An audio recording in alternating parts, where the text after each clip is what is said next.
Pas une semaine ne se passe chez Ergonomie Équestre sans qu'on reçoive un mail qui commence par ces mots. Alors voilà, ça fait longtemps que je réfléchis et je pense que je vais mettre mon projet de devenir saddle fitter ou bit fitter à exécution et j'aurai besoin d'informations pour savoir comment ça se passe. Et bien ça tombe bien, c'est l'objet de cette vidéo. Donc si vous voulez savoir, parce que vous posez la question de devenir saddle fitter ou bit fitter, comment ça se passe pour bosser avec Ergonomie Équestre, vous former avec nous et par la suite enfin pratiquer le métier de vos rêves, on regarde la vidéo et je vous explique. La première chose que je constate, c'est qu'en général, c'est un peu comme chez Total, on ne vient pas chez Ergonomie Équestre par hasard, surtout quand on a un besoin en formation. Quand on a un besoin en formation, ça émane souvent d'un besoin qu'on a ressenti nous-mêmes en tant que cavalier.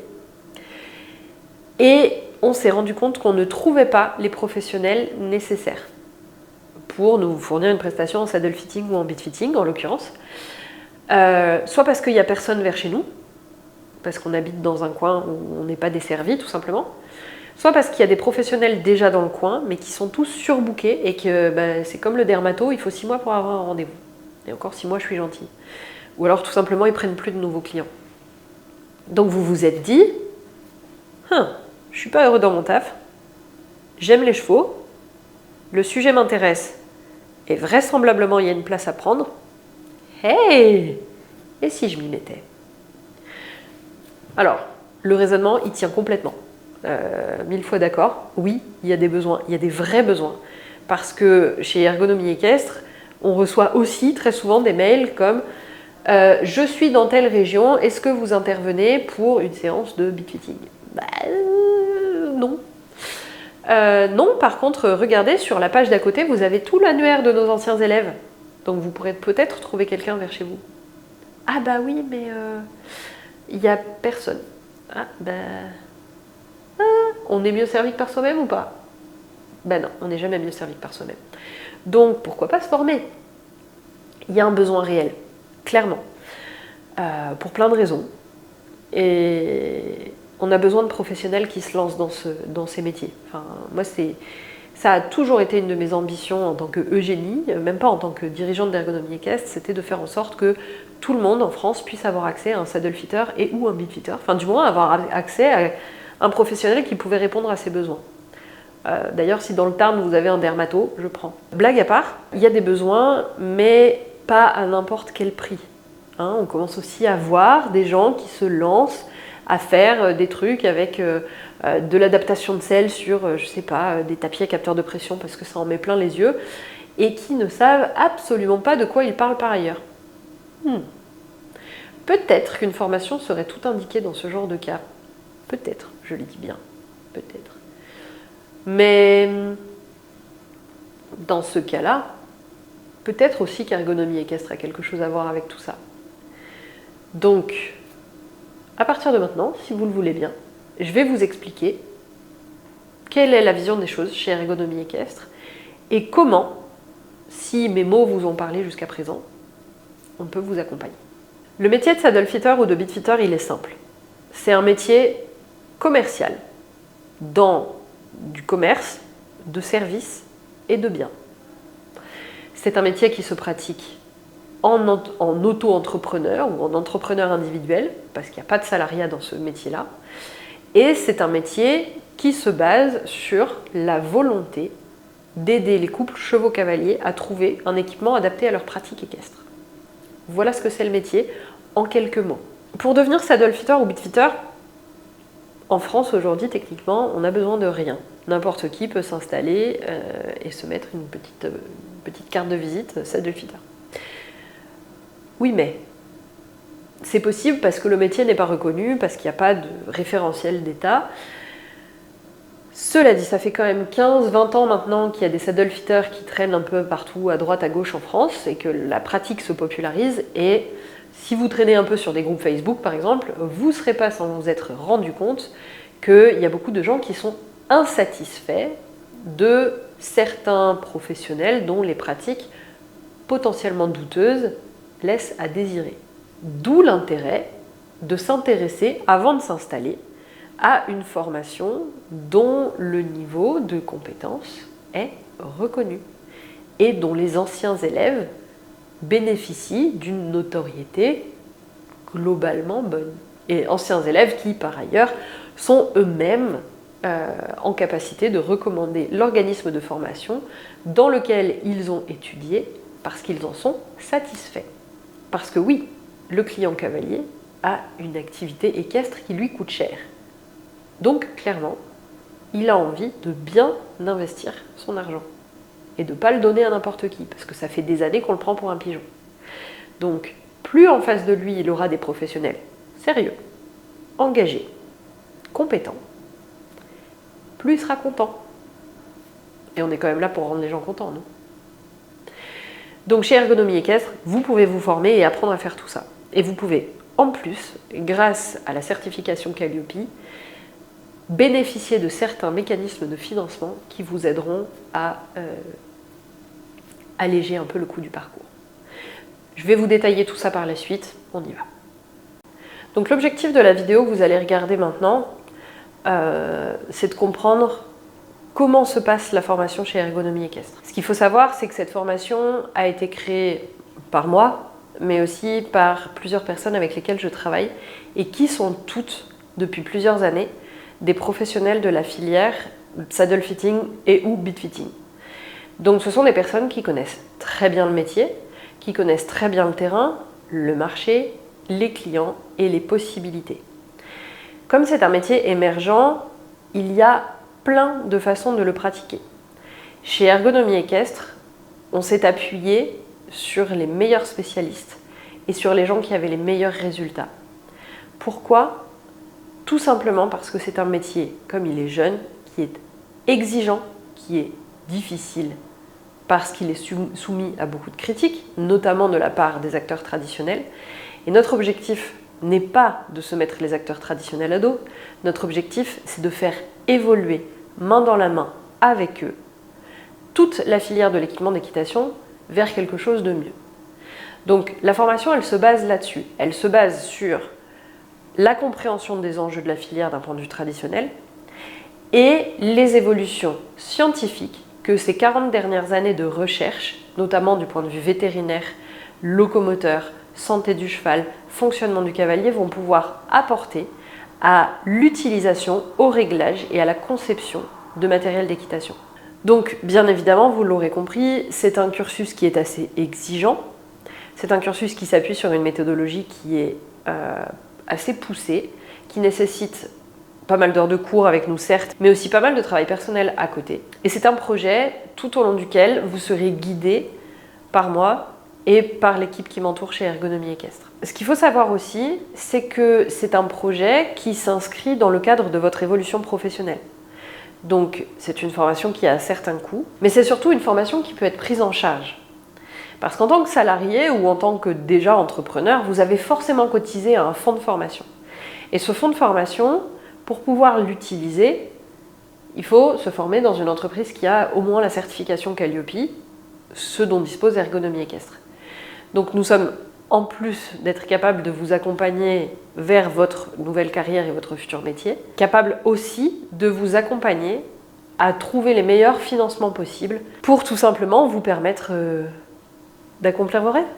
La première chose à savoir, c'est que les métiers de l'ergonomie équestre, le saddle fitting et le bit fitting, ne sont pas encore des métiers qui sont reconnus. Ça veut donc dire que ce sont des métiers qui ne sont pas encore réglementés. Si vous l'avez expérimenté en tant que cavalier, vous vous serez probablement rendu compte qu'il y a différentes façons de faire, il y a différents niveaux professionnels.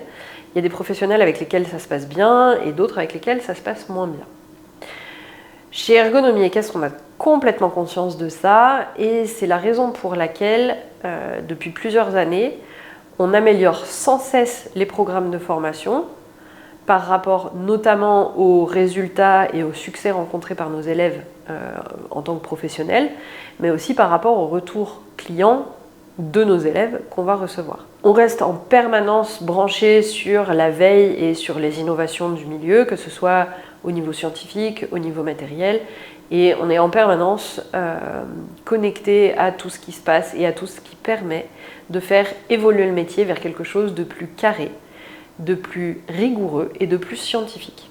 C'est aussi la raison pour laquelle j'ai souhaité, depuis 2023, faire en sorte qu'Ergonomie Équestre soit un organisme de formation qui bénéficie de la certification Calliope. La certification Calliope, elle permet certes d'avoir accès à des financements, mais c'est surtout un gage de qualité et une reconnaissance officielle de la part de l'État français de la politique de qualité et du sérieux qui est déployé chez Ergonomie Équestre pour garantir le déroulement d'une formation dans les meilleures conditions, depuis l'entrée en formation jusqu'à la sortie de la formation et même dans l'accompagnement après la formation. Pour moi, c'est vraiment extrêmement important d'apporter, j'aime pas trop dire à mes clients en fait, j'aime bien dire à mes élèves ou à mes étudiants, c'est vraiment très important d'amener à mes élèves le plus de cadres possible. Pourquoi ? Parce que je me suis rendu compte que ce cadre, c'est ce qui fait toute la différence quand on est saddle fitter ou beat fitter sur le terrain. La méthodologie, la façon dont on organise les connaissances, dont on les recrute et dont on les applique par la suite au couple chevaux-cavalier qu'on a en face de soi, c'est non pas une garantie d'arriver à trouver un résultat à chaque fois, mais c'est une garantie qu'on fera toujours de notre mieux pour mettre en application notre obligation de moyens et qu'on essaiera dans la mesure du possible d'apporter un maximum de satisfaction à tout le monde. C'est cette exigence au niveau de la qualité et au niveau du sérieux qui fait que Ergonomie Équestre est aujourd'hui l'organisme de formation en saddle fitting à la fois le plus ancien en France, mais aussi le plus pérenne. Le plus pérenne, pourquoi ? Parce que ça fait depuis 2017, on est aujourd'hui en 2026, qu'on forme des élèves. Et la formation professionnelle telle qu'elle existe maintenant, elle en est à sa 4e version. C'est pour reprendre les mots de Boileau, un écrivain français du XVIIe siècle, la traduction littérale appliquée à la formation du « 100 fois sur le métier, remettez votre ouvrage ». Pourquoi ? Parce que j'estime qu'un programme de formation n'est jamais fini, il n'est jamais achevé. Et la formation chez Ergonomie Équestre, c'est un peu comme le permis de conduire ou le galop 7. C'est pas parce que vous l'avez que vous savez tout. Non, non, c'est que vous avez le droit d'exercer. Mais en fait, la façon dont vous avez appris toutes les connaissances nécessaires à passer votre permis de conduire ou votre galop 7, ça va déterminer la qualité de ce que vous allez faire après et ça va aussi déterminer le niveau de galère par lequel vous allez en passer. Mieux vous avez été formé en amont, une fois le précieux sésame en poche, et mieux la suite se déroulera pour vous. Donc, l'objectif chez Ergonomie Équestre, c'est pas seulement de vous apprendre le saddle fitting ou le beat fitting, c'est vraiment de vous apprendre un métier. Et un métier, ça va bien au-delà de la compétence. Un métier, ça va chercher beaucoup plus loin que juste savoir régler un filet, choisir un mors ou adapter une selle. Ça, c'est une base technique, on en a besoin pour faire le métier, mais c'est loin de garantir le succès. Et c'est ça qui fait vraiment la différence entre Ergonomie Équestre et tous les autres acteurs de la formation. Je ne dis pas qu'ils sont mauvais, je pense que très sincèrement, il y a du bon chez tout le monde. Et j'encourage d'ailleurs mes élèves, tous vous le diront vivement, à aller voir ailleurs comment ça se passe. Mais une chose est sûre, c'est qu'avec une base Ergonomie Équestre, vous partez avec de très bonnes chances de bien vous en sortir par la suite. Comme je vous le disais un petit peu plus tôt, les métiers de l'ergonomie sont en plein développement. Ils ne sont pas encore cadrés.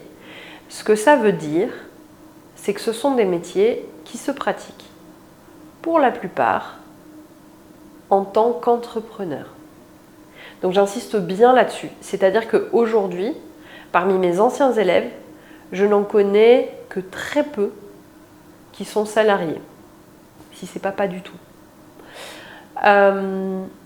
Ce que ça veut dire, c'est qu'aujourd'hui, si on veut vivre professionnellement du saddle fitting ou du beat fitting en tant que métier, donc qu'on veut gagner de l'argent avec ça, il faut se préparer à devenir en même temps chef d'entreprise.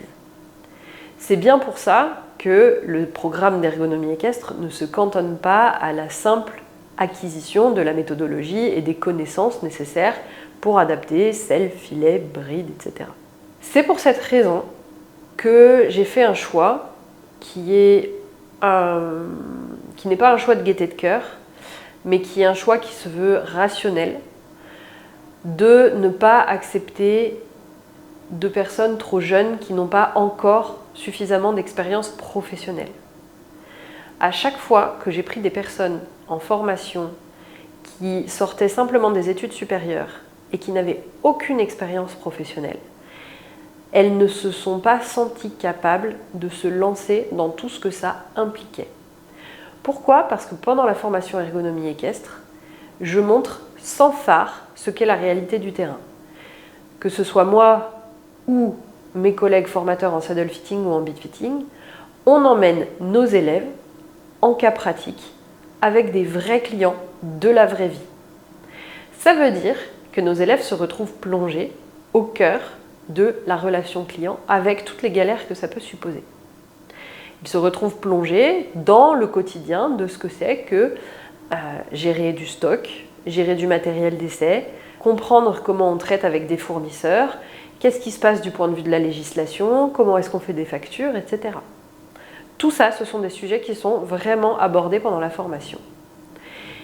Et donc, je me suis rendu compte que des personnes qui n'avaient pas déjà d'expérience professionnelle et qui n'étaient pas capables déjà de gérer en partie ces aspects avaient vraiment du mal par la suite. Je refuse, par éthique, de prendre les gens en tant que clients. Quand on rentre chez Ergonomie Équestre, on est un élève, on est un disciple, on est un padawan. Mais on n'est pas juste un compte en banque. Pour moi, c'est vraiment hyper important que toutes les personnes qui rentrent chez Ergonomie Équestre soient sélectionnées parce que leur candidature me montre, et montre aussi aux autres personnes qui mettent dans les sélections, que les candidats sont prêts à affronter ce que va être la réalité du terrain par la suite. Et si c'est un métier passion et passionnant, c'est aussi un métier assez difficile. Mais en fait, comme tout ce qui touche à l'entrepreneuriat, j'ai envie de dire, l'entrepreneuriat, c'est pas du tout le truc rêvé, hein, surtout quand on est en France. Très honnêtement, c'est pas le meilleur pays pour le pratiquer. Après, c'est un état d'esprit. Ça nécessite de l'autonomie, ça nécessite de l'indépendance, ça nécessite de la responsabilité, d'avoir envie de se prendre en charge et d'avoir envie d'être complètement maître de son destin. Et vraiment, hein, j'ai eu plusieurs élèves qui, arrivés à la fin de la formation, m'ont dit « Écoute, même si a priori j'ai toutes les cartes en main pour être entrepreneur d'après toi, moi, je ne m'en sens pas capable. » Personnellement, je le vis comme un échec. Même si je trouve que c'est très bien que ces personnes soient venues en formation et aient utilisé la formation pour répondre à des questions qui sont des questions profondément personnelles et intimes auxquelles personne d'autre n'a de réponse que vous-même. Mais je le vis comme un échec parce que ma mission et la mission d'Ergonomie Équestre, c'est de faire en sorte que, un peu partout, les clients, cavaliers, chevaux, puissent trouver des professionnels solides, bien formés et durables. C'est donc pour ça que dans la sélection des candidatures, on est assez exigeant. Concrètement, les prérequis sont les suivants. Il faut être majeur, bien évidemment, et pas forcément titulaire d'un diplôme universitaire ou quoi que ce soit, mais il faut être bien évidemment majeur. Il faut par là même avoir plus de 3 ans d'expérience professionnelle. Concrètement, j'ai rarement sélectionné des personnes en dessous de 25 ans. Parce que entre la scolarité, éventuellement les études et l'expérience professionnelle, en dessous de 25 ans, on n'a juste pas le temps de faire tout ça. Et je demande en 3e compétence, évidemment, de bien connaître les chevaux, d'être à l'aise avec eux, de savoir les manipuler à pied. C'est mieux s'il y a de l'expérience équestre. Pourquoi ? Tout simplement parce qu'on va travailler avec des cavaliers par la suite. Et quand on travaille avec des cavaliers par la suite, c'est bien d'être capable de savoir qu'est-ce que le cavalier va ressentir quand il va être en selle. Quelqu'un qui n'est pas cavalier ne va pas pouvoir avoir cette faculté de compréhension profonde, cette empathie en fait. Donc même si vous n'êtes pas cavalier de compétition, ça je m'en fiche, même si vous n'avez pas monté à cheval depuis un moment pour quelle ou quelle raison, je ne sais, peu importe. Par contre, il vous faut avoir monté à cheval et pas juste de balade en Camargue. Et il vous faut être capable de gérer des chevaux à pied, de les manipuler et de savoir respecter toutes les règles de sécurité fondamentales. Ça, c'est absolument indispensable. Donc je rappelle les prérequis. Être majeur, mais en fait avoir plutôt 23 ou 24 ans minimum. Avoir au moins 3 ans d'expérience professionnelle significative. Et être à l'aise avec les chevaux en étant capable de respecter les règles de sécurité. Concrètement, les métiers de l'ergonomie équestre au quotidien, c'est ni plus ni moins que des métiers qu'on va appeler de la vente consultative. La vente consultative, c'est quoi? On part d'un principe de consultation, donc consultation technique, avec un apport de conseils, et on se sert de ces conseils pour proposer des solutions matérielles. Qui dit des solutions matérielles dit forcément, plus ou moins à un moment donné, vente. Je ne vais pas vous mentir, hein. Il y a plein de saddle fitters ou de beat fitters qui vont vous dire non, non, non, moi je ne fais pas de commercial, je ne suis pas commercial. C'est du pipeau. C'est du pipeau pourquoi? C'est du pipeau pour 2 raisons. Parce que, petit 1, on ne vit pas intégralement du conseil aux chevaux et aux cavaliers. C'est une chimère. Ça n'est pas possible. Avec les prix du marché, avec ce que les cavaliers sont prêts à mettre, avec tout ce que ça implique au quotidien comme organisation, on ne peut pas vivre du simple conseil si on bien soi-même à ses propres besoins. C'est sûr que si on n'a pas des gros besoins financiers parce que soit on habite en van et on est libre et free comme l'air et on n'a pas d'enfants et on n'a pas d'attache et on n'a pas de chevaux à charge, etc., on peut se satisfaire d'un petit salaire. Si on est en couple avec quelqu'un qui subvient très agréablement à nos besoins, on n'a pas non plus de grosses exigences en termes de réussite financière et d'autofinancement. Donc là, c'est pareil, on pourrait se permettre de ne vivre que du conseil. Si on est rentier ou héritier, encore une fois, c'est pareil.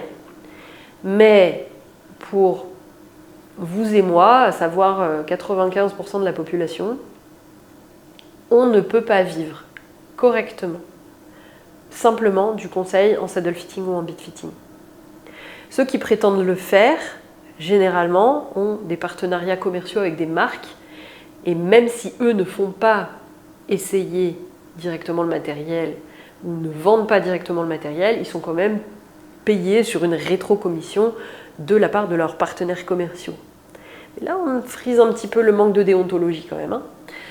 Tout ça pour dire quoi? Tout ça pour dire que chez Ergonomie Équestre, la philosophie, c'est on veut former des personnes qui sont libres et autonomes financièrement, avec un métier qui tient la route, avec une entreprise florissante et avec la capacité justement à bien pratiquer son métier, parce qu'on n'est pas tenu par des contrats commerciaux et parce qu'on le pratique en sachant que tout ce qu'on propose comme conseil et que tout ce qu'on vend comme matériel, c'est fait précisément avec une éthique en tête, une seule, qui est le respect absolu de l'intégrité physique et fonctionnelle du cheval et du cavalier.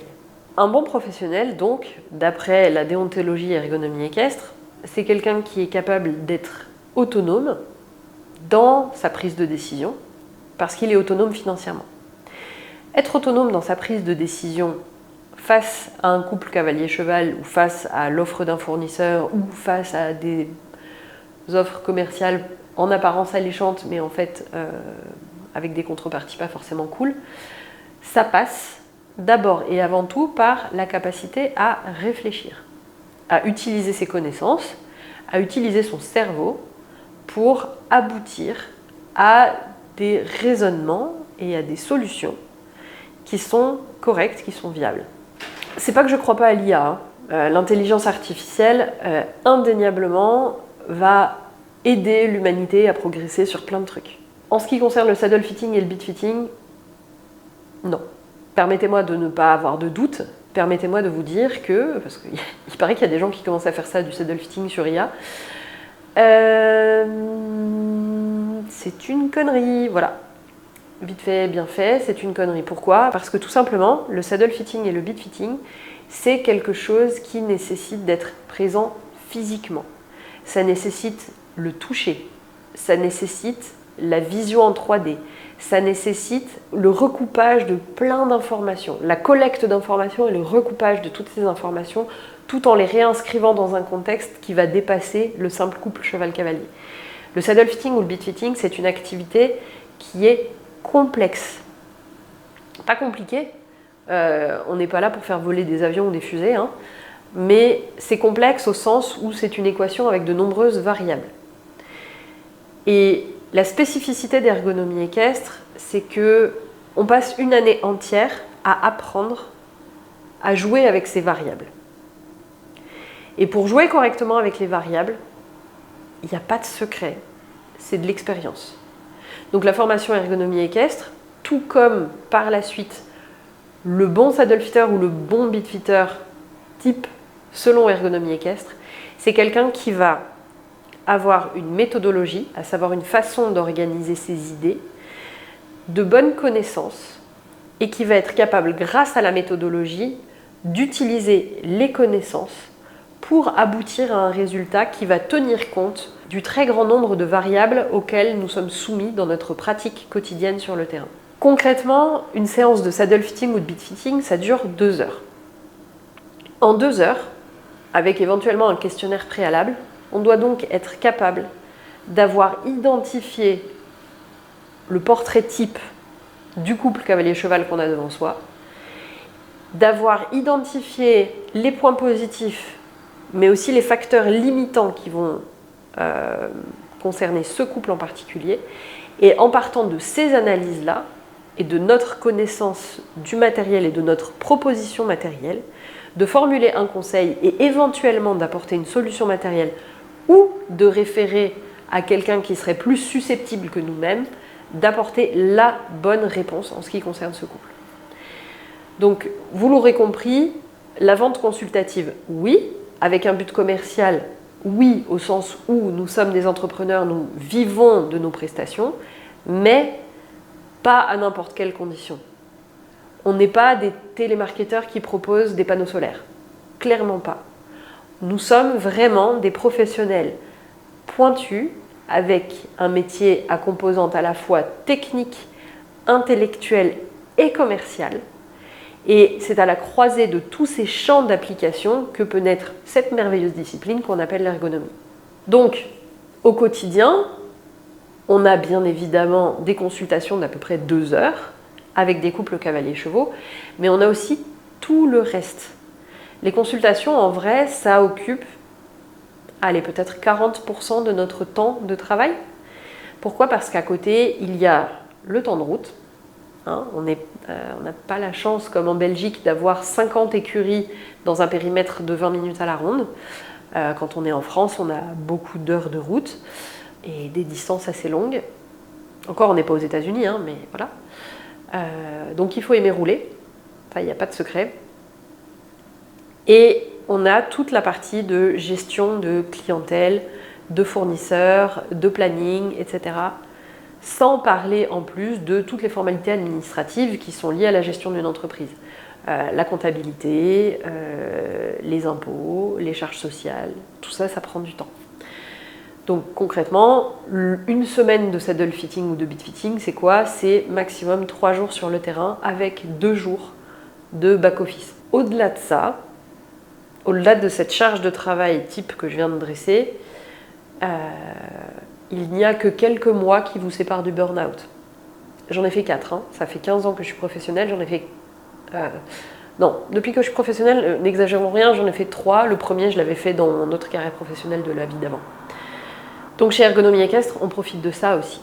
On profite de cette organisation professionnelle, on profite de cette expérience sur de nombreuses années, on profite surtout de toutes les conneries que j'ai faites et que je vous indiquerai à ne pas refaire par la suite. Mais voilà, Ce qu'il faut savoir donc, c'est que comme chez tous les entrepreneurs, que vous soyez plâtrier, que vous soyez vétérinaire, que vous soyez saddle fitter ou bit fitter ou moniteur ou n'importe quoi, la pratique réelle du métier et de la compétence ne représente qu'une fraction de votre temps de travail.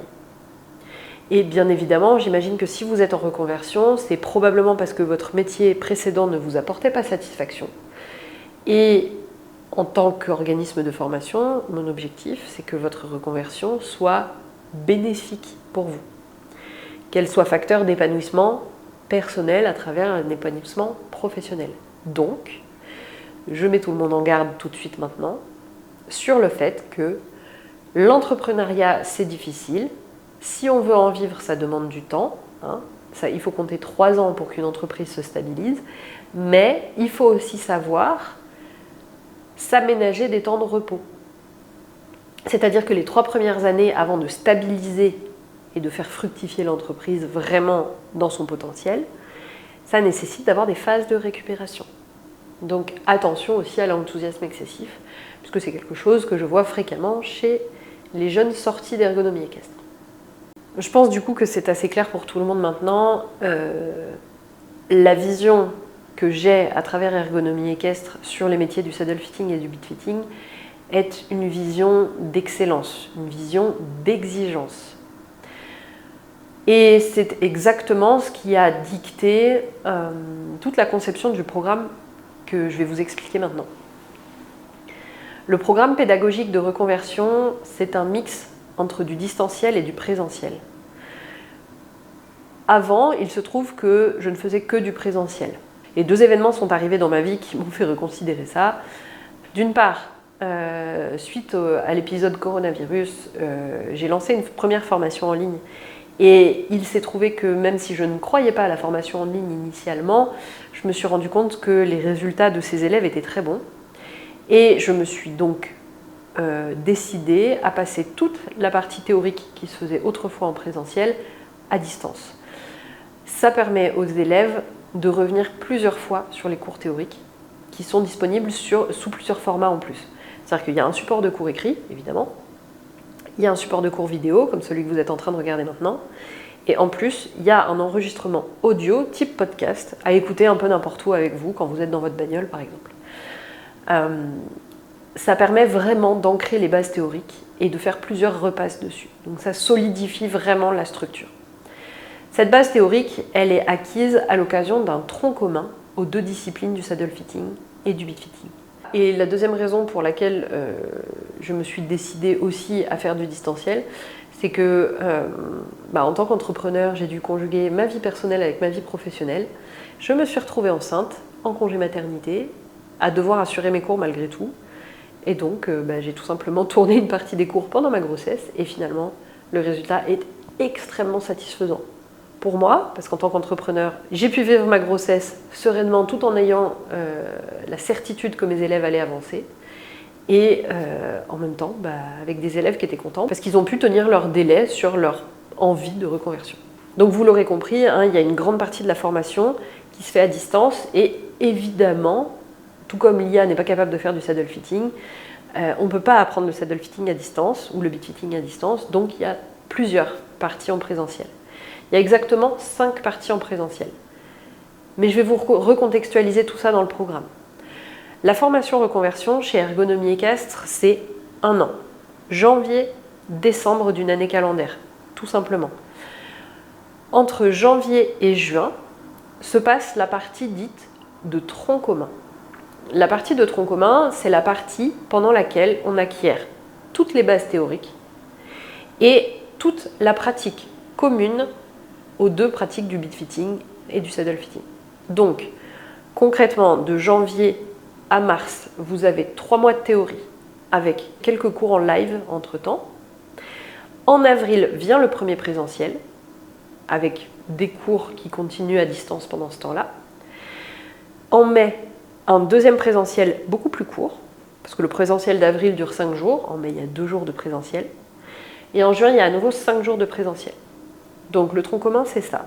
C'est 6 mois de cours à distance, principalement du distanciel dit asynchrone, avec des visios, des cours en live en même temps, et 2 fois 5 jours et 1 fois 2 jours de cours en présentiel. L'objectif de tout ça, c'est de préparer les élèves à une pratique en autonomie pendant l'été. Donc, entre début juillet et début septembre, grosso modo, les élèves ont acquis toutes les bases méthodologiques et toutes les connaissances pour commencer individuellement à s'entraîner à leur future carrière d'analyste. On n'en est pas encore aux essais et aux réglages, mais on est capable d'analyser un couple cavalier-cheval depuis la sortie du box ou la sortie de la voiture jusqu'à la carrière à cheval et observer tout ce qui se passe. Ça fait déjà énormément d'infos. À l'issue de ce tronc commun qui est vraiment axé sur l'analyse, vient la spécialisation. On ne peut pas faire saddle fitting et beat fitting la même année en même temps. Pourquoi ? Parce que les programmes sont trop denses et les techniques trop différentes. Et honnêtement, déjà avec une spécialité, la plupart des personnes finissent l'année avec le cerveau comme ça. 2 spécialités en même temps, c'est impossible. J'ai fait un test avec une personne, non concluant. Donc méfiance sur les formations qui vous proposent en 6 mois d'apprendre les 2. Je dis ça en passant, coucou les copains. Voilà. Donc à partir de septembre et jusqu'à décembre, vous avez la spécialisation. Le rythme en phase de spécialisation est à la fois un peu moins intense du point de vue de la formation ergonomie équestre, et en même temps beaucoup plus intense en termes de travail personnel. Pourquoi ? Parce que c'est souvent la phase où, en parallèle, on commence à monter son entreprise et à commencer à faire tourner son business. C'est pour ça que j'ai allégé le programme de cours à ce moment-là et que j'incite vraiment très fort tous les élèves à commencer à faire leur démarche pour aller chercher leurs fournisseurs, pour identifier les designs avec lesquels ils veulent travailler, pour identifier vraiment le marché sur lequel ils vont s'installer. Donc il y a beaucoup plus de prospection, etc. Du point de vue des cours chez Ergonomie Équestre, cela dit, en spécialisation, il y a 2 semaines de pratique. Il y a une semaine mi-septembre et une semaine mi-novembre. Ces semaines sont l'occasion de rentrer vraiment dans ce qu'est le métier. C'est-à-dire que toutes les connaissances sont acquises et maintenant on va rentrer dans les connaissances vraiment de terrain, de pratique professionnelle. Donc je pars du principe qu'à partir de début septembre, donc en l'espace de 8 mois en fait, on a acquis toutes les bases techniques, théoriques et nécessaires pour être un fin analyste du couple cheval-cavalier. En parallèle de ça, sont organisés quelques visios avec des spécialistes, soit du saddle fitting, soit du beat fitting. Ça couvre des champs tout aussi variés que les pathologies buccales chez le cheval à destination des beatfitters, que les spécificités de l'équipement de randonnée pour les saddlefitters, ou encore des cours en commun sur l'affinage sur vidéo de toutes les techniques d'analyse. Et bien évidemment, l'aspect, c'est la fin du programme. Qui dit fin du programme dit examen final.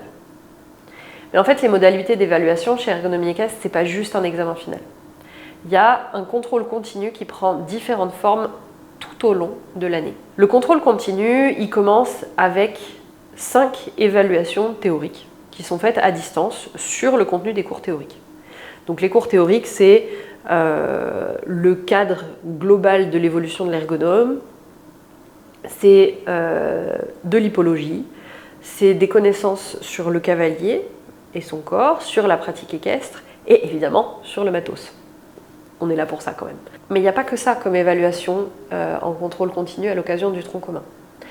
À l'occasion du tronc commun, en plus des cours en ligne, en plus des visios en live et en plus des cours en présentiel, vous sont demandés des stages avec des professionnels de votre région et vous sont également demandés des cas pratiques individuels. Sont donc à rendre à la fin du tronc commun un rapport de stage sur les stages effectués avec les professionnels et une première salve de 5 cas pratiques qui vont nous montrer que vous avez compris l'application du protocole méthodologique qu'on vous a transmis à l'occasion du premier présentiel. Ça, c'est l'évaluation du tronc commun. Pendant l'été, comme je le disais un petit peu avant, les élèves ont 2 mois devant eux pour faire à nouveau 5 cas pratiques, mais pas exclusivement sur l'hippologie et l'analyse du cheval, cette fois-ci sur toute l'analyse suite au deuxième présentiel. Il y a à nouveau un rendu à faire qui clôture l'évaluation du tronc commun début septembre. Donc on en est déjà à 10 cas pratiques. Et entre la première semaine de présentiel de septembre et la deuxième semaine de présentiel de novembre dans la spécialisation, il y a une troisième salve de 5 cas pratiques à rendre pour être sûr que cette fois-ci, en plus de l'analyse, les élèves ont bien compris comment est-ce qu'on fonctionne dans le saddle fitting ou le bit fitting au quotidien en tant que professionnel. Et vient l'heure des examens finaux. 2 examens, un pratique, un théorique. Coefficient 2, le devoir théorique, c'est un devoir sur table, de connaissances qui peuvent balayer toute l'année, qui dure 3 heures. De l'avis des élèves de l'année dernière, c'est vachement dur. De mon avis, qui est corriger les copies, oui, c'est peut-être dur, mais en même temps, je suis fière des résultats qui ont été obtenus. Et puis il y a l'examen pratique, parce que le saddle fitting ou le bit fitting, c'est de la pratique d'abord et avant tout. Et le saddle fitting et le bit fitting, ça passe par des relations clients. Donc, chaque élève se voit attribuer un couple client-cheval-cavalier inconnu et doit dérouler devant jury l'intégralité d'une séance de fitting, de sa spécialité bien évidemment, et est évalué coefficient 2 sur ça, avec une discussion à l'issue de ce passage, et après une phase de notre part d'analyse de tous les résultats et une ou 2 dernières visios pour clôturer l'année, un débrief final avec remise des résultats, si c'est nécessaire, l'annonce d'un recalage, ça peut arriver, d'un rattrapage, généralement c'est un rattrapage du cas pratique d'examen, et si tout a été réussi, bien évidemment, la remise du diplôme. Voilà comment ça se passe une année chez Ergonomie Équestre. Et généralement, quand on arrive au 20 décembre et qu'on a fait le dernier débrief de l'année et qu'on a enfin tout fini, on est bien fatigué et les vacances de Noël sont bien méritées. De l'avis de pas mal d'anciens élèves ergonomie équestre, la grosse force qu'ils ont acquise grâce à l'enseignement, c'est le cadre méthodologique. Ce cadre méthodologique, il ne sort pas de nulle part. Ce cadre méthodologique sort de toutes les âneries que j'ai pu faire sur le terrain depuis 2012. Depuis 2012, en fait, quand je me suis lancée en saddle fitting tout simplement,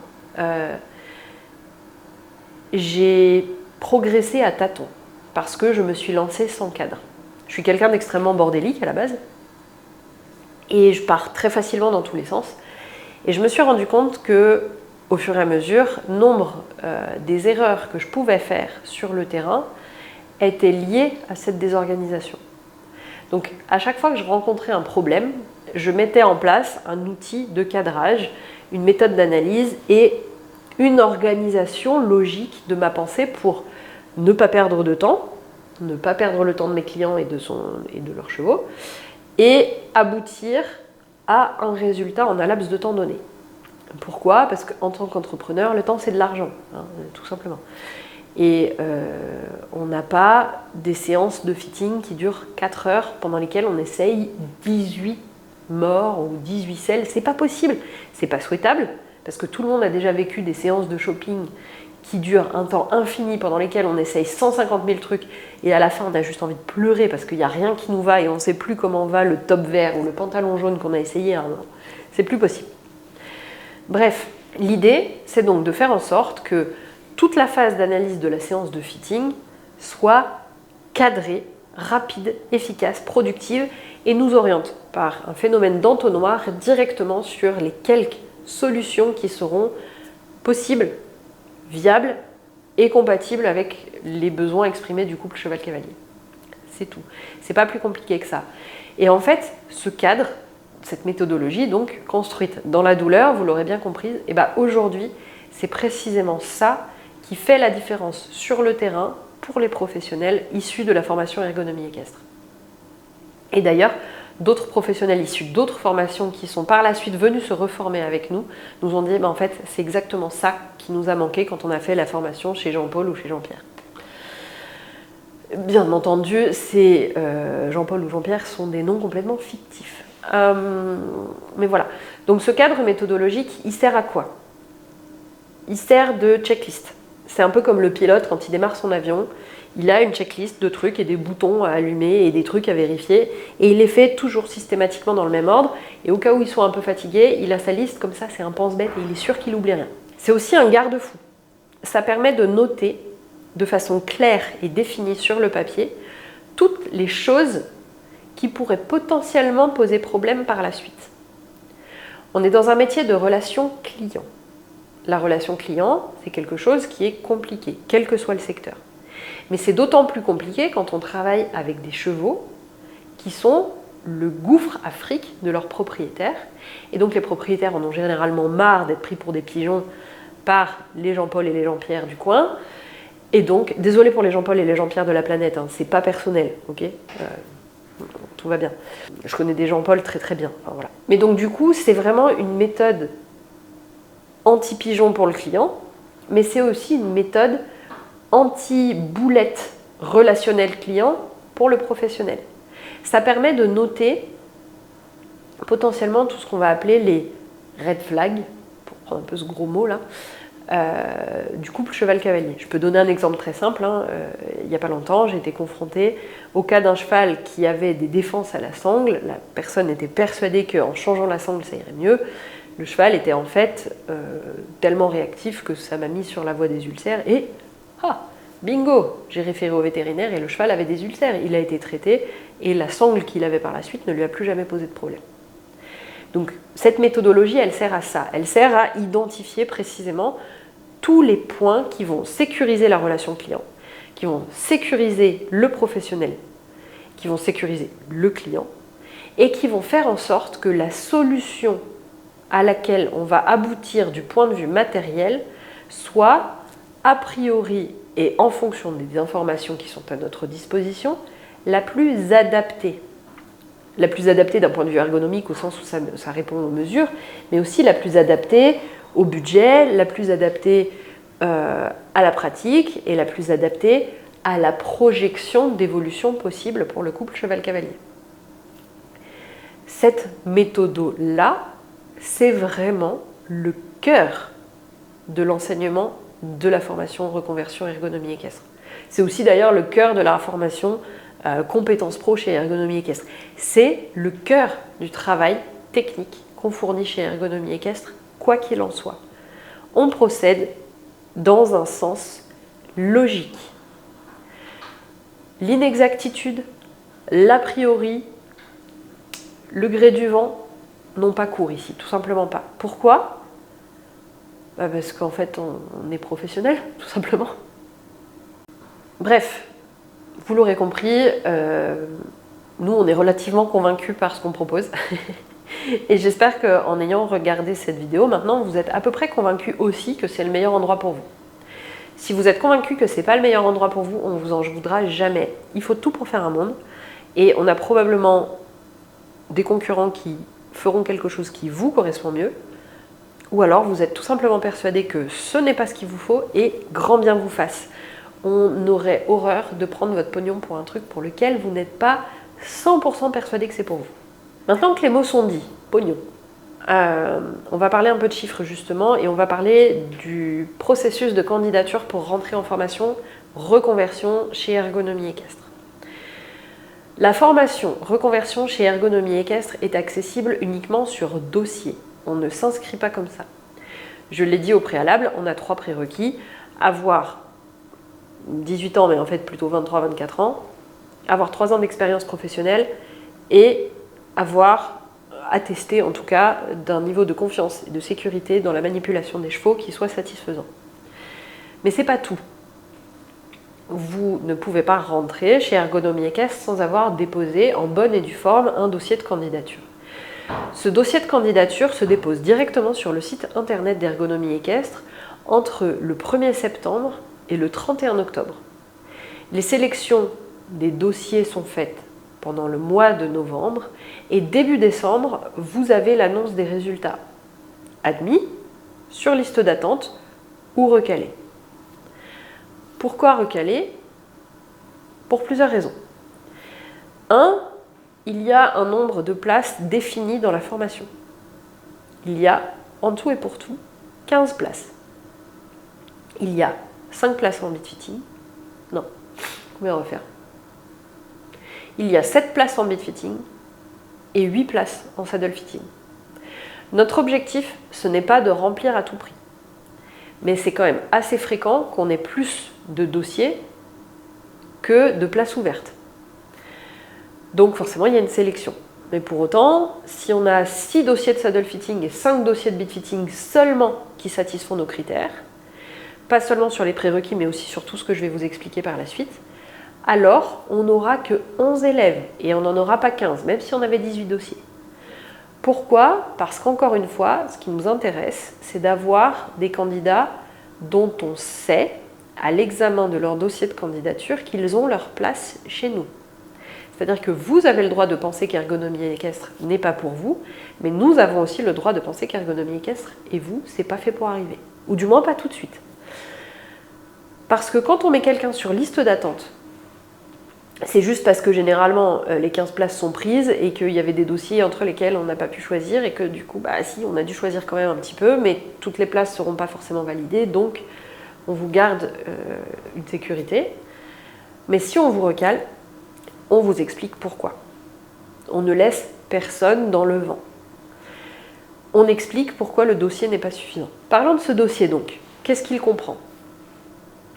Pour satisfaire aux exigences de Calliope, il comprend ce qu'on appelle une évaluation préformative.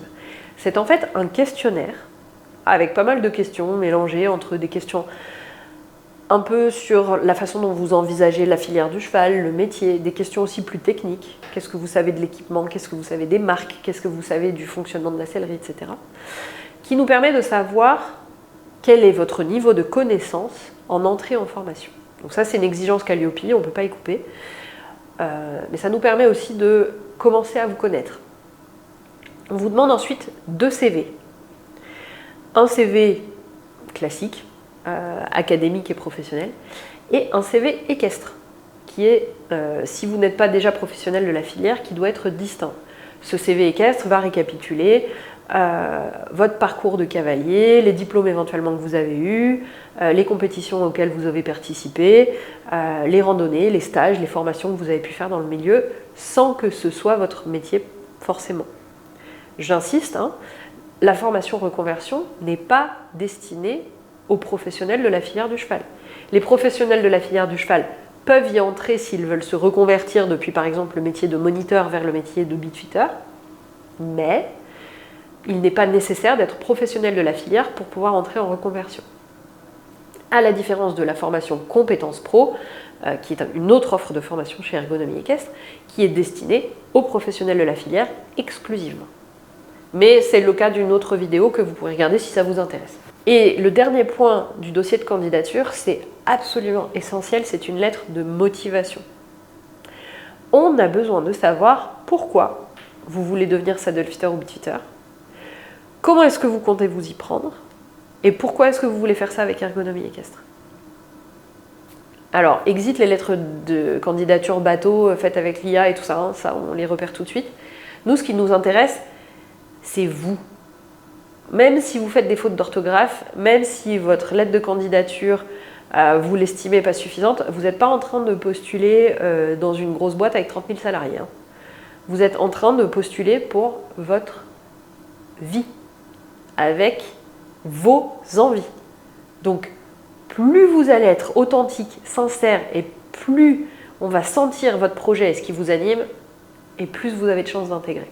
Si par ailleurs, vous avez déjà avancé sur votre projet professionnel et que vous avez, je sais pas, commencé une étude de marché par exemple, ou un business plan, que même si ça c'est des trucs sur lesquels nous on vous accompagne par la suite, à notre niveau, hein, on n'est pas la chambre de commerce ou France Travail, mais on vous donne des pistes en tout cas pour travailler ça. Si vous avez, cela dit, déjà des éléments plus concrets, plus tangibles sur votre futur professionnel, sur votre futur entrepreneurial, on prend. C'est des pièces supplémentaires pour votre dossier qui peuvent peser lourd dans la balance sinon on a un arbitrage à faire. Maintenant, la question du prix. Alors, l'année de formation chez Ergonomie Équestre en 2027 coûte 6 800 €. 6 800 €, c'est le prix de base. C'est le prix que vous payez si vous vous autofinancez. Ce prix peut être monté à 6 900 € si vous choisissez notre option de financement interne. C'est-à-dire que, en gros, vous payez 6 800 € si vous payez en 2 fois. Vous avez 1 000 € d'acompte qui sont versés à l'inscription et vous validez votre inscription au mois de janvier avec le versement de 5 800 €. Si vous choisissez d'étaler votre paiement sur toute l'année, avec un système de mandat de prélèvement, c'est pas comme pour payer l'abonnement téléphone. Pour les frais de dossier, ce montant est porté à 6 900 €. 1 000 € d'acompte, puis 5 900 € divisé par 12. Je n'ai pas le montant exact là tout de suite maintenant, ça va s'afficher sur le bas de l'écran grâce à la magie du montage. Et voilà. Maintenant, il faut savoir que si vous décidez de faire appel, et je vous détaillerai ça par la suite, hein, mais si vous décidez de faire appel à un organisme financeur, type OPCO, France Travail, d'autres organismes de financement, ça nous occasionne un surcoût de travail, forcément, c'est très complexe de monter ce genre de dossier, donc il y a un surcoût de 300 €, ce qui monte le total de la formation à 7 200 €. Ce qu'il faut savoir, attention, c'est que souvent ces 300 € de frais de dossier ne sont pas pris en charge. Faut bien le savoir.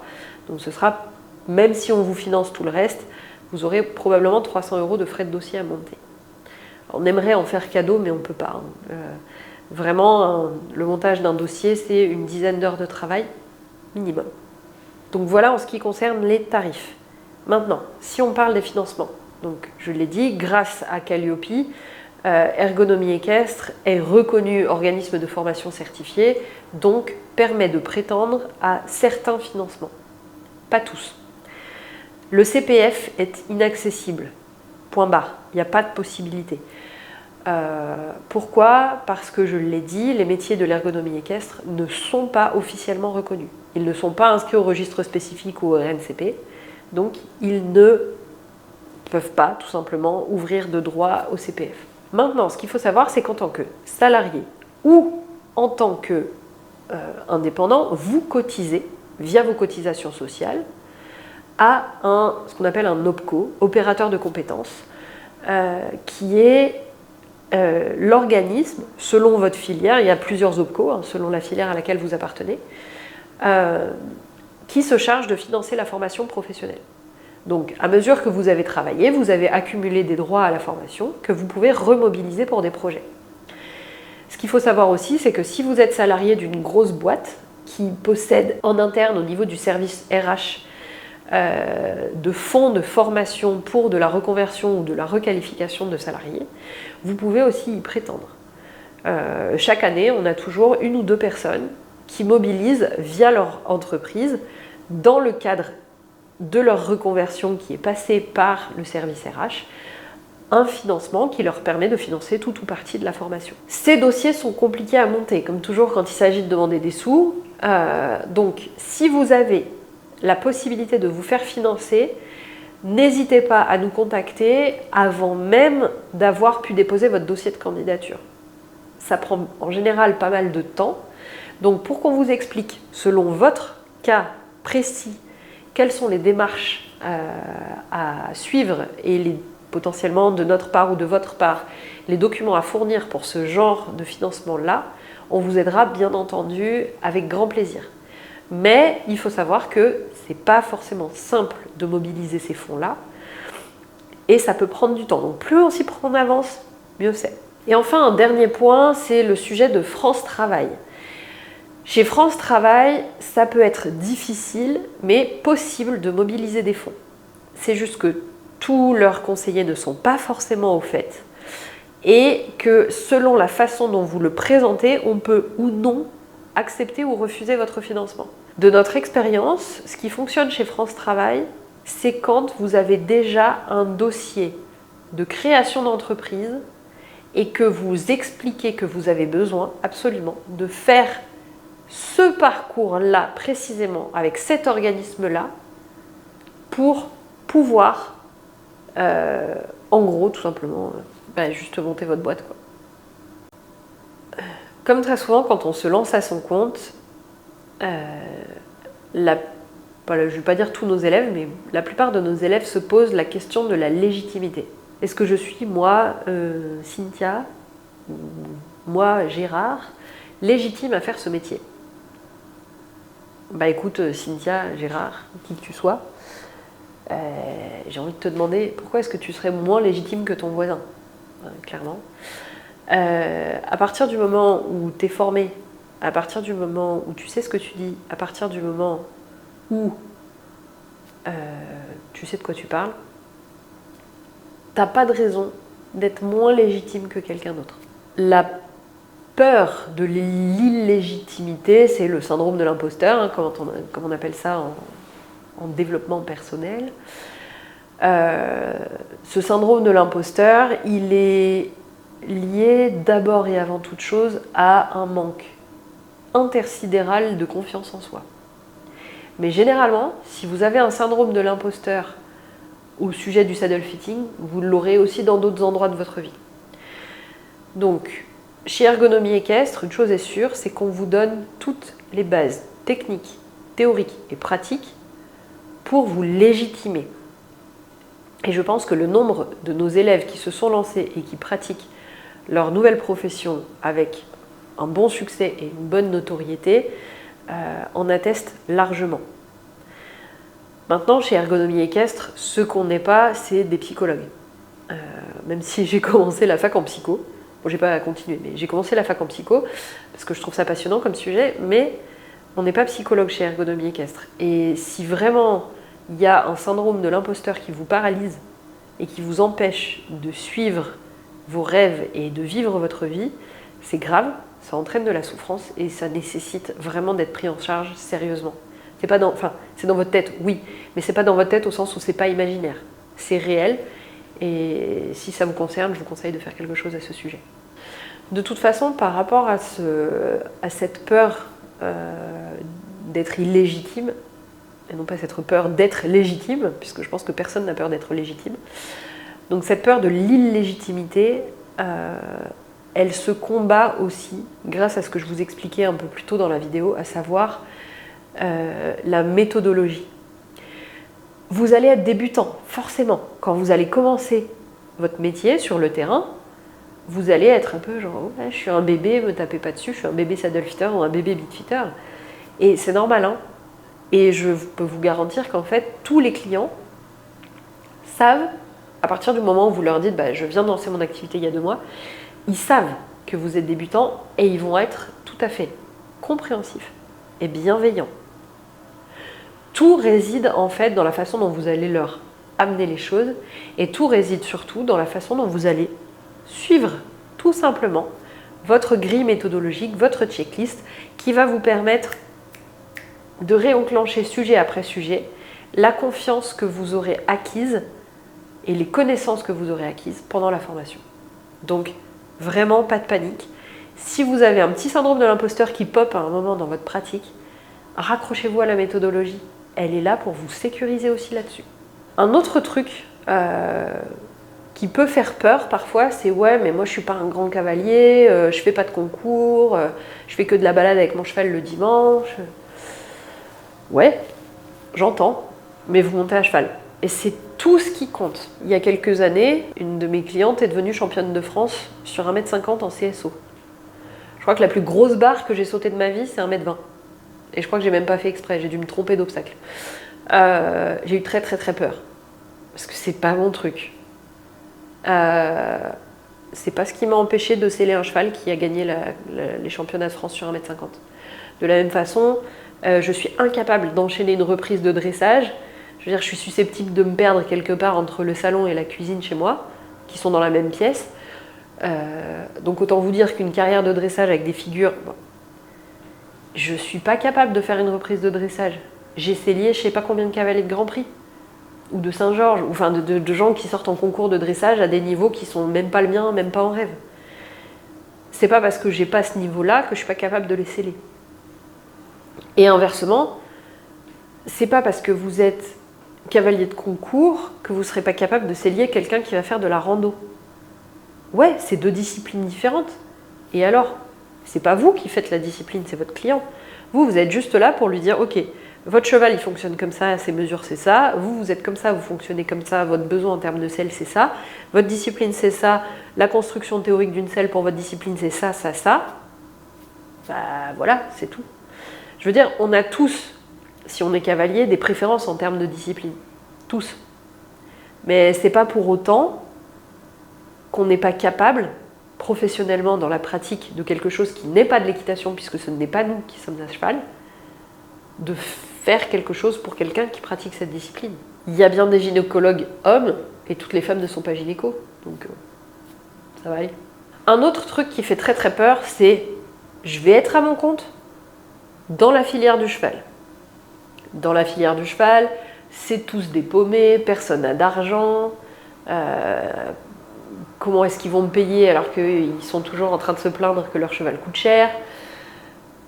Je sais pas, moi ça fait 15 ans que je vis de ça, et j'en vis très correctement.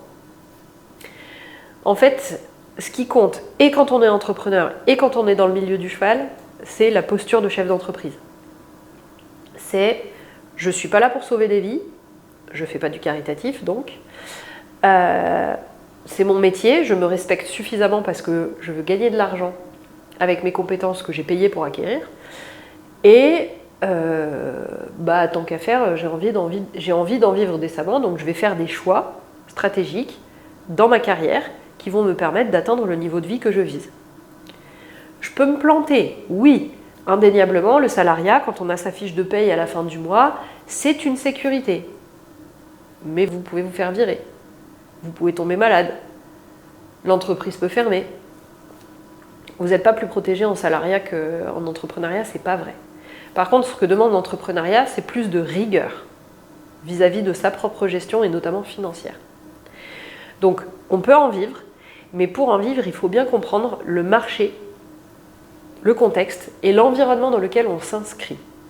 Ça fait partie des enseignements de la formation, justement cette compréhension profonde du marché de l'équipement d'équitation. Mais il y a des règles à respecter. C'est un jeu. Il y a des règles à apprendre et il y a des règles à respecter.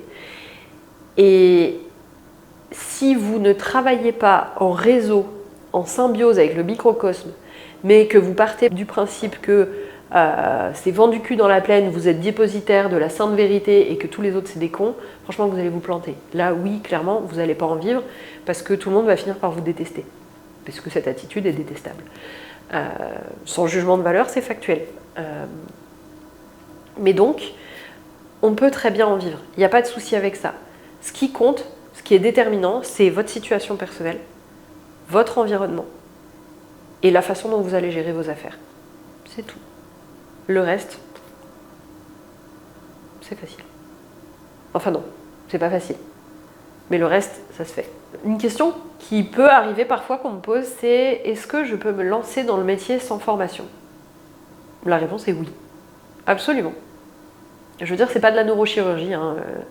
Vous pouvez tout à fait apprendre les règles du fitting à travers quelques lectures et surtout, avec beaucoup de bon sens et beaucoup de pratique. Vous pouvez. Et si vous êtes doué, vous y arriverez. Maintenant, la formation, quelle qu'elle soit, il faut la concevoir comme un accélérateur. C'est-à-dire que vous êtes formé par des gens dont c'est le métier. Donc qui vont vous permettre de gagner du temps et d'éviter de faire des conneries. Le programme de chez Ergonomie Équestre, c'est l'agglomération de plein de formations que j'ai suivies dispatchés à droite à gauche sur plein de notions différentes, sur du saddle fitting ou du beat fitting, mais pas que.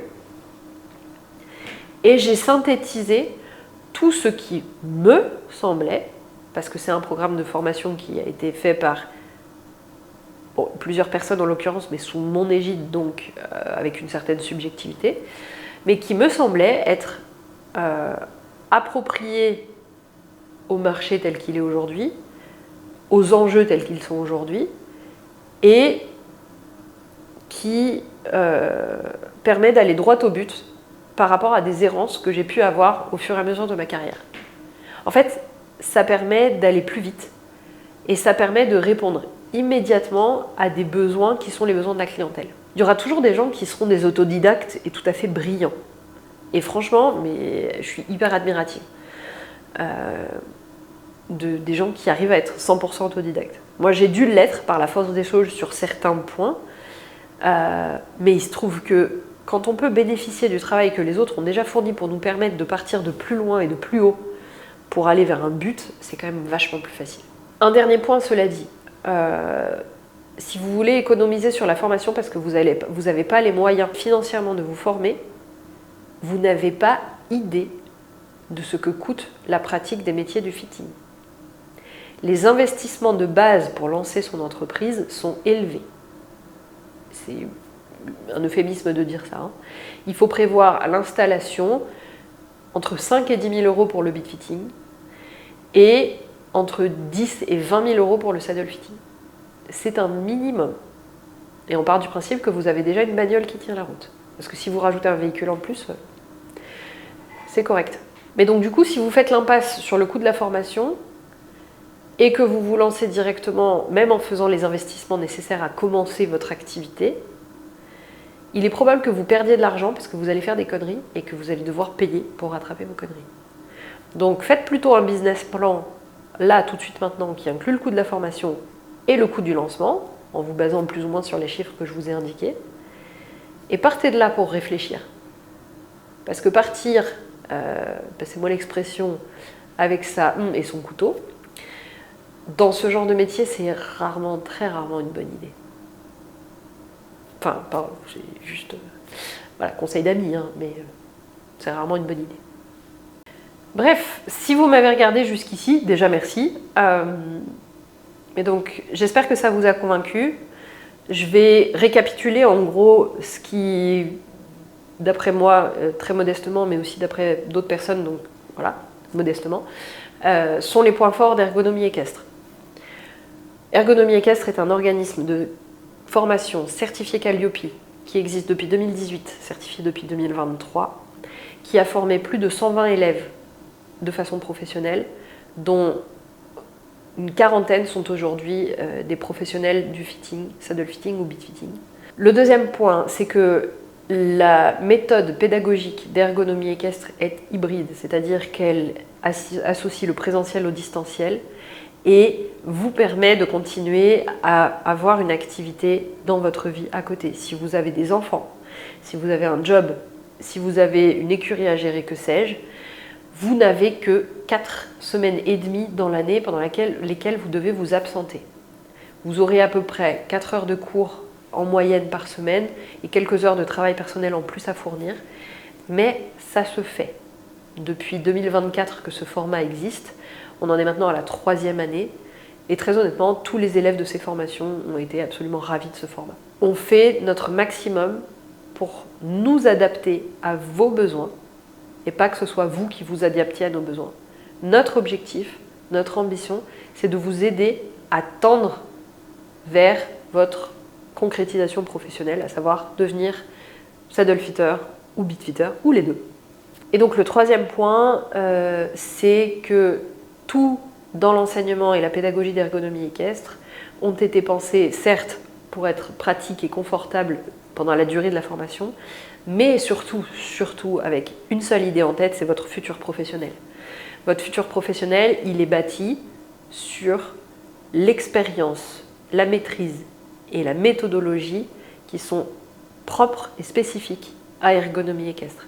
Donc vous vous appuyez sur le travail de plusieurs j'allais dire plusieurs dizaines d'années, non, mais d'une quinzaine d'années de ma part et de plusieurs années de travail aussi de la part de tous les autres formateurs qui œuvrent à mes côtés chez Ergonomie Équestre.